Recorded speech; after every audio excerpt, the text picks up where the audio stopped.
الحمد لله وكفى وسلام على عباده الذين اصطفى أما بعد أعوذ بالله من الشيطان الرجيم بسم الله الرحمن الرحيم يا أيها الذين آمنوا اتقوا الله ولتنظر نفس ما قدمت لغد واتقوا الله إن الله خبير بما تعملون صدق الله العظيم. عن أبي مسعود الأنصاري رضي الله تعالى عنه قال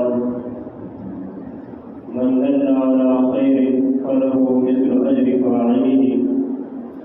وكما قال عليه الصلاة والسلام.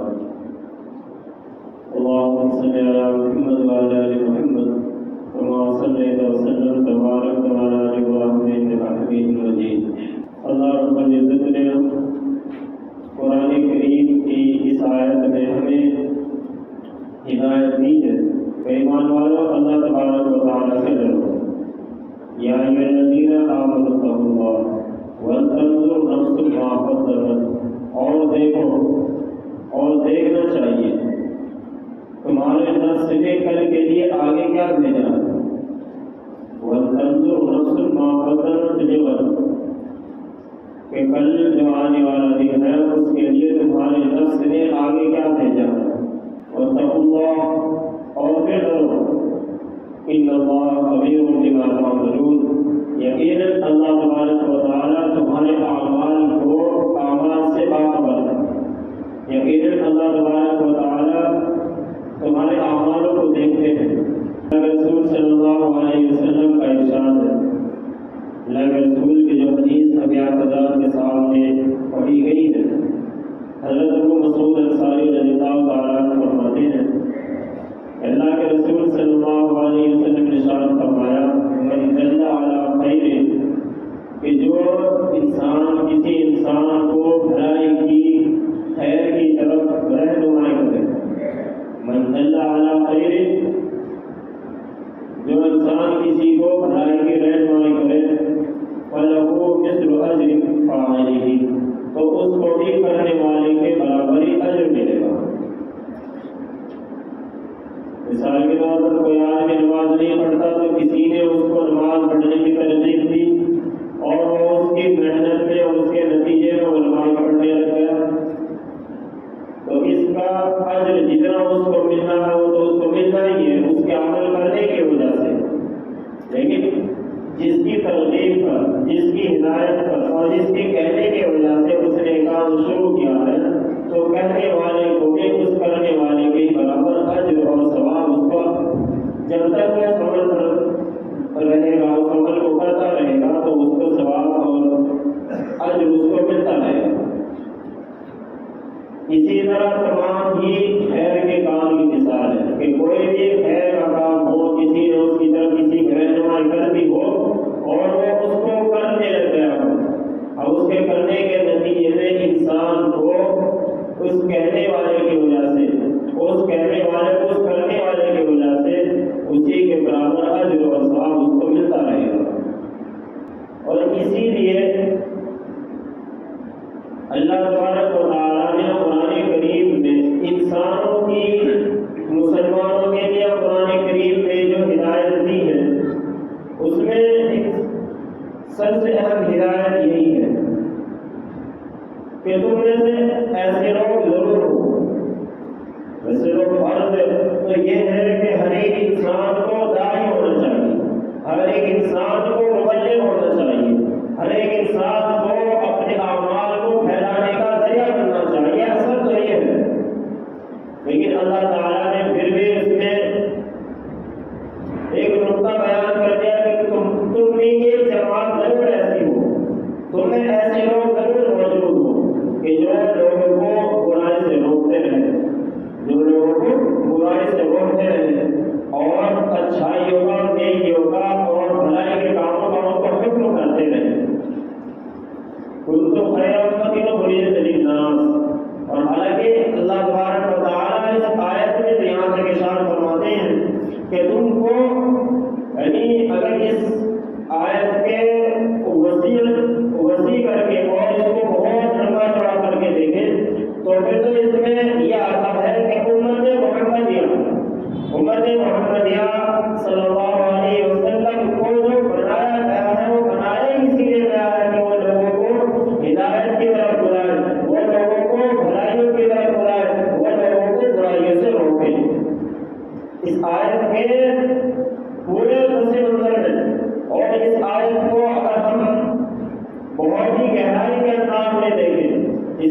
گہرائی میں کر کے دیکھیں تو پھر امت محمدیہ کا ہر فرد اس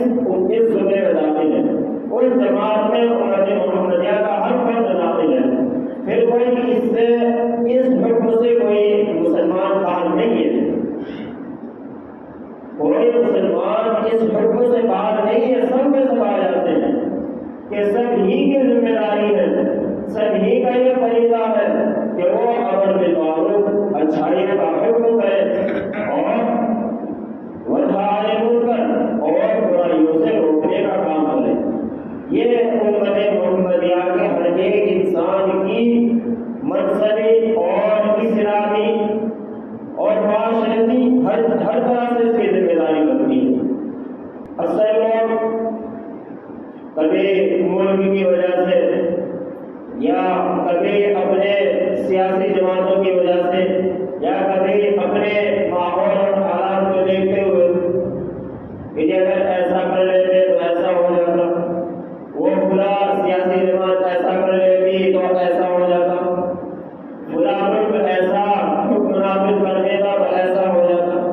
تو اس طرح کے تبصرے کرنے سے یا اس طرح کی مجالس سے لگانے سے کسی کو کوئی فائدہ نہیں ہوتا، کسی کو کوئی فائدہ نہیں ہوتا ہے۔ اگر کوئی ملک معاشی حالت سے بحران میں پھنسا ہوا ہے، اس کی معاشی حالت کمزور ہے اور پھر ہم حکومت کا رونے لگ جائیں کہ حکومت ایسا کر لیتی، حکومت ایسا کر لیتی، یا یہ کہ ہمارے اوپر کوئی مظالم یا کوئی ہم پر پریشانی آ رہی ہو تو پھر ہم ان کے تبصرے کرنے لگ جائیں۔ تو تبصرے کرنے سے کوئی چیز ختم نہیں ہوتی ہے۔ ان کے لیے مجالس لگا لینا یا ادھر ادھر بیٹھ کر ان پر باتیں کر لینا، جو اکثر لوگوں کا یہی طریقہ ہے کہ بس باتیں بنانی شروع کر دیتے ہیں، اس کے لیے عمل کرنے کی ضرورت ہے۔ عمل کرنے کی بحیثیت مسلمان، کیونکہ ہمارا جو قرآن ہے مسلمانوں کو ایک قرآن کے عالم کا احادیث رسول کو جاننے والے کا جو خطاب ہوگا وہ براہ راست جو خطاب ہوگا، براہ راست جو بات کہہ رہا ہوگا تو اپنے لوگوں کو کہے گا،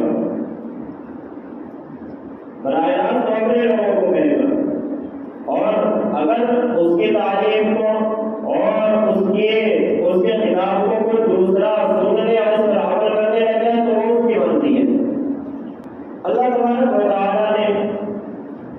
ایک ایمان والوں کی اور ایک بحیثیت مسلمان ہونے کے، بحیثیت امت محمدیہ میں پیدا ہونے کے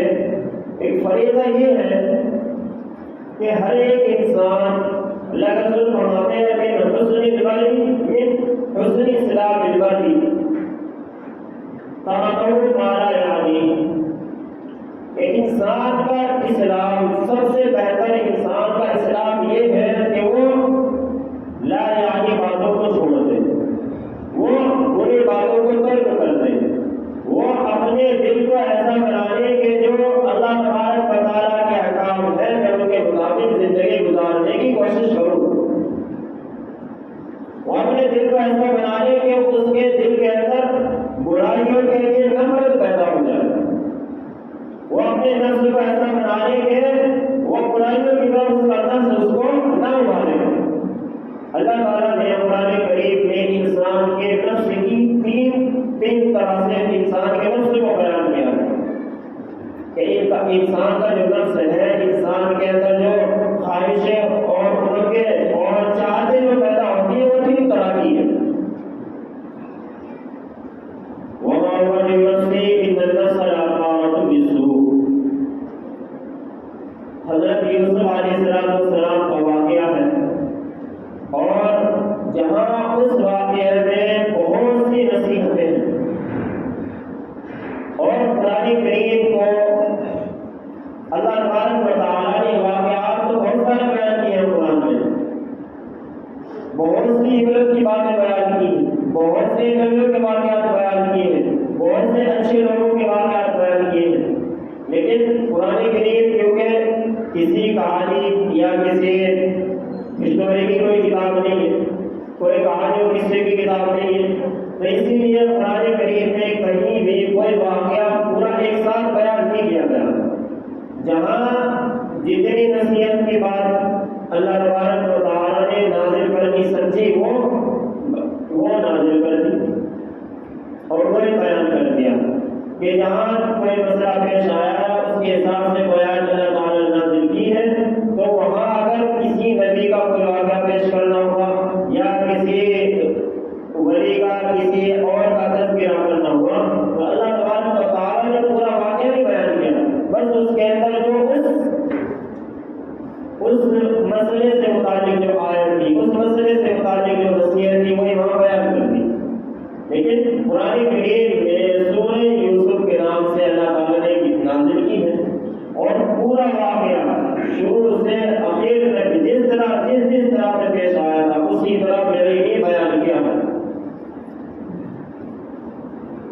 اللہ تعالیٰ نے ان کے اس واقعے میں انہوں نے کہا اللہ تبارک و تعالیٰ سے کہ اللہ میں ایسے نفس کی برائی سے، ایسے نفس سے میں بننا چاہتا ہوں کہ جو برائیوں پر ابھارے، ایسے نفس سے میں بننا چاہتا ہوں جو برائیوں پر ابھارے. تو انسان کا وہ نفس کہ جو انسان کو برائی کرنے پر ابھارتا ہوں اور نیکی کا اس کے اندر دائرہ پیدا نہ ہوتا ہوں، تو یہ تو سب سے بڑا نفس ہے، سب سے بڑا شیطان اس کے ساتھ لگا ہوا ہے کہ اگر انسان کا خیر کے کام کرنے کو من ہی نہیں کرتا، انسان کا نیکی کے کام میں جی نہیں رہتا اور شر کے کاموں میں وہ بڑھ چڑھ کر حصہ لیتا ہے اور کچھ شر کے کام تو اپنے نفس کی وجہ سے کر دیتا ہے، کچھ اپنی عادت کی وجہ سے کر دیتا ہے، کچھ اپنے ماحول کی وجہ سے کر دیتا ہے اور بس لگا ہوا ہے. تو یہ جو نفس والا انسان ہوگا وہ سب سے برا ہے، اس سے لوگ بڑے بنا ہے. اس سے اللہ تعالیٰ ہماری ہم سب کی حفاظت فرمائے. اللہ تبارک و تعالیٰ نے ایک دوسرا جو انسان کا نفس ہے، انسان کے ساتھ جو ان کی خواہش ہے وہ کیسی ہو سکتی ہے، اس کا تذکرہ اس طرح کیا ہے. سورہ قیامہ میں اللہ تبارک و تعالیٰ نے اس کا پورا ایک منظر کھینچا ہے، اس میں ہے نفس لوامہ کہ ایسا نفس، ایسا دل، ایسا جی، ایسا من کہ جس میں اگر کوئی برائی کر لے تو اس کو وہ ملامت کرے کہ جو کام کیا ہے تم نے برا کیا ہے. دل سے اندر سے یہ بات آئے کہ جو کام ہوا ہے جس سے جو تم نے کسی برائی کا ارتکاب کیا ہے یہ برا کیا ہے، دل سے اگر یہ بات آ رہی ہے تو یہ نفس لوامہ یعنی ایسا نفس جو اپنے آپ کو ملامت کرے، ایسا نفس جو کسی کام کے برا کرنے پر اپنے آپ کو ذلیل اور کمتر سمجھے تو اس کو کہتے ہیں نفس لوامہ. کہ ایسا اور اکثر انسانوں کا بطور مسلمان اور بحث اسلام والا ہونے کے یہی ہوتا ہے، کیونکہ گناہ ہو جاتا ہے پھر انسان کو شرمندگی ہوتی ہے کہ میں نے کیا کر دیا، کہ مجھ سے بڑا گناہ ہو گیا. اور ایک انسان کا نفس وہ ہے جس کو اللہ تبارک و تعالیٰ نے سورہ فجر بیان کیا ہے، یا ایتھا النفس المطمئنہ کہ اے نفس مطمئنہ والوں، اے نفس مطمئنہ والوں کہ ان کے دلوں میں برائیوں کا دائرہ ہی پیدا نہیں ہوتا ہے، وہ ان کا نفس بالکل اطمینان ہے نیکیوں پر، ان کے نفس کو بالکل ان کا نفس بالکل مطمئن ہے اچھے اعمال کرنے پر. تو یہ تین نفس انسان کے اللہ تعالیٰ نے بیان کیے. پہلے سے تو ہر ایک انسان کو بڑی پناہ چاہنی چاہیے کہ اللہ ہمیں نفس امارہ سے بچائے، چاہیے تو یہ کہ نفس لوامہ سے بھی بچائے اور ہمیں نفس مطمئنہ والا بنا دے. کوشش اس کے لیے ہمیں کوشش بھی کرنی چاہیے کہ ہمارا نفس ہے وہ نفس مطمئنہ کیسے بنے، کہ ایسا نفس کیسے بنے کہ جو ہم حلال پر جمے رہیں، حرام سے ہماری حفاظت ہو اور ہم سچائی کو کیسے اپنے پاس لائیں اور کبر سے اور جھوٹ سے ہم کیسے دور رہیں. اس کے لیے ہمیں کوشش کرنی چاہیے. حضرت ابو موسیٰ اشعری رضی اللہ تعالیٰ فرماتے ہیں کہ اللہ کے رسول نے خطبہ دیا اور خطبہ دیا اور اس خطبے میں یہ بیان کیا کہ کچھ لوگ ایسے ہیں کہ جو اپنے پڑوسی کا خیال نہیں رکھتے ہیں، اپنے پڑوسی کا خیال نہیں رکھتے ہیں، اور ہو سکتا ہے حالانکہ وہ اس خیال نہ رکھنے کی وجہ سے وہ خود کے ہلاکت کا سبب بن جائے، اور کہ جو جاننے والے لوگ ہیں وہ جاننے والوں کو نہیں سکھاتے ہیں، اور جو نہیں جانتے ہیں وہ جاننے والوں کے پاس نہیں جاتے ہیں، تو یہ ان کی ہلاکت کا اور خرابی کا سبب بن سکتا ہے۔ اللہ کے رسول نے یہ جو حدیث بیان کی تھی وہ اصل دین کے سیکھنے اور سکھانے سے متعلق بیان کی تھی کہ سیکھنے والوں کو یہ چاہیے کہ اگر وہ کوئی چیز نہیں جانتے ہیں تو جو جاننے والے ہیں ان سے رجوع کریں، اور جو جاننے والے ہیں وہ اپنا وقت خالی کرنے کے اگر کوئی آدمی مجھ سے پوچھنے آتا ہے تو میں اس کو جواب دوں۔ حضرت ابو موسیٰ اشعری رضی اللہ تعالیٰ عنہ جس قبیلے میں اور جس خاندان میں رہتے تھے وہ لوگ دین کو اچھی طرح جاننے والے تھے، دین کو اچھی طرح سمجھنے والے لوگ تھے، اور انہوں نے یہ سمجھا کہ اللہ کے رسول یہ اشارہ ہماری طرف کر رہے ہیں، یہ سمجھا کہ اللہ کے رسول کا اشارہ ہماری طرف ہے، اور حضرت ابو موسیٰ اشعری رضی اللہ تعالیٰ عنہ اللہ کے رسول کے پاس آئے، جب آئے تو اللہ کے رسول سے انہوں نے کہا کہ آپ نے اس طرح کی باتیں بیان کی ہیں اور ہمیں ایسا محسوس ہوتا ہے کہ یہ ہمارے قبیلے اور ہمارے خاندان والوں کے بارے میں بات کہی ہے۔ تو حضرت موسیٰ اشعری فرماتے ہیں کہ اللہ کے رسول ہمیں 1 سال کی مہلت دے دیں، 1 سال کی مہلت دے دیں کہ 1 سال میں ہم جو چیزیں ہم جانتے ہیں وہ اپنے پڑوسیوں کو اور اپنے آس پاس رہنے والوں کو پوری کوشش کریں گے سکھانے کی۔ لیکن اللہ کے رسول سے انہوں نے یہ بھی کہا کہ اگر ہم نے اپنی طرف سے کوشش کی ہے، اپنی طرف سے پوری کوشش کی ہے، اور پھر بھی ایسے لوگ رہ جائیں اور کچھ لوگ نہ جان سکے نہ سیکھ سکے دین کو، تو پھر ہم اپنی ذمہ داری سے دستبردار ہوں گے یا پھر بھی ہم ہلاکت کا موجب بن سکتے ہیں۔ اللہ کے رسول نے فرمایا کہ پھر نہیں ہوگا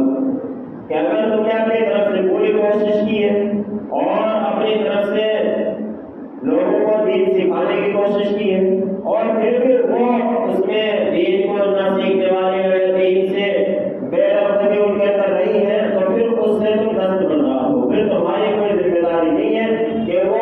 دین پر عمل کرے یا نہ کرے۔ سر بتانے کا مقصد کیا ہے اس سے؟ کیونکہ ایک جماعت ہمیں دین کو سکھانے میں لگی ہوئی ہے، کیونکہ فرقوں سے ہمیں کوئی تعلق نہیں ہے، ہمیں دین سے تعلق ہے، دین ہم سکھانے میں ایک جماعت لگی ہوئی ہے۔ فرق اتنا ہے کہ اللہ کے رسول نے ہمیں ہدایت دی ہے اس بارے میں بھی کہ تمہیں دین کس انسان سے لینا ہے۔